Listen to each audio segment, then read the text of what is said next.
now let's take a look at Active Directory group basics. Now when we start to talk about groups, it can get real confusing really quickly if you're just trying to read text.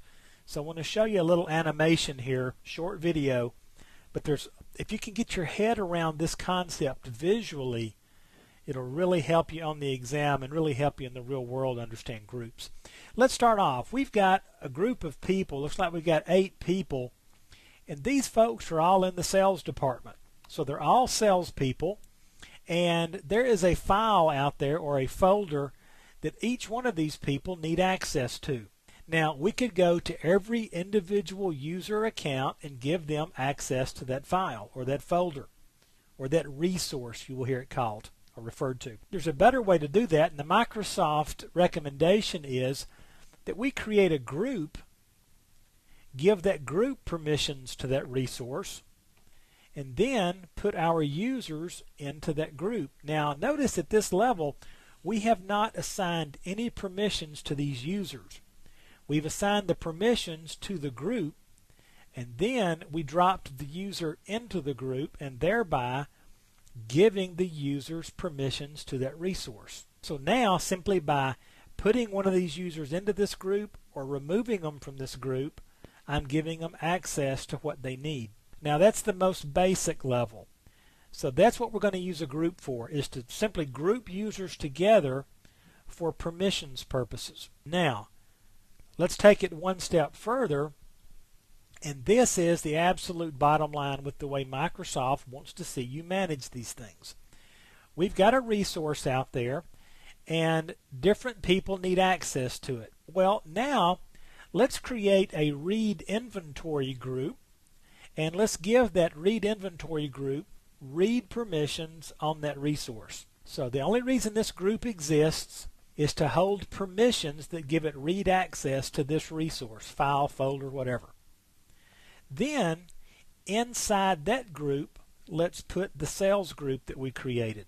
Now by dropping the sales group into the read inventory group, then everybody in the sales group got read access to this particular resource. The executives say, wait a minute, we need access to that file too, so we make them a member of the read inventory group, and just like magic, everybody in the executive group has read access to this resource.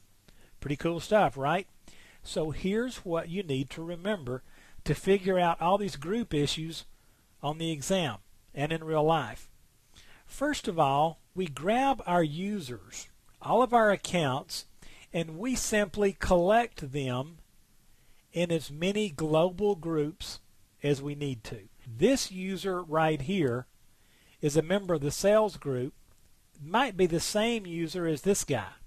So these two are actually the same user, but we've put this user into the sales group and we've put this user into the exec group.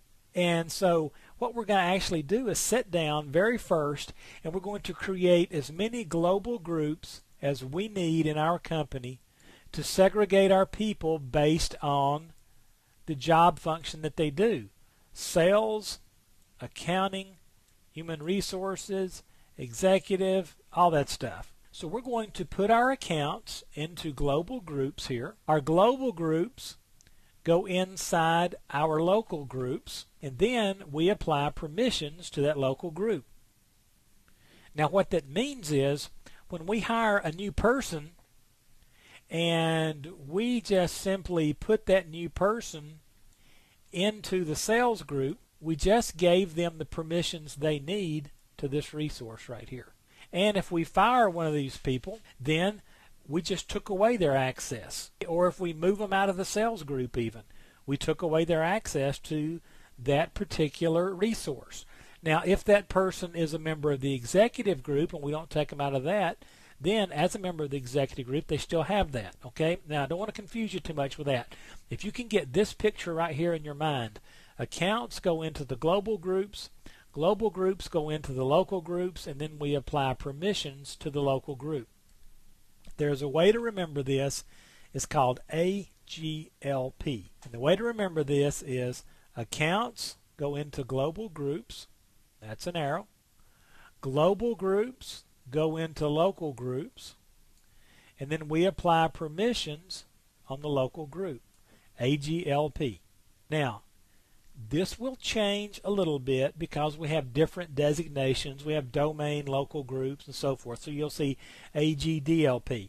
But if you can remember AGLP, you can figure out how to get through a lot of the group type questions on this exam.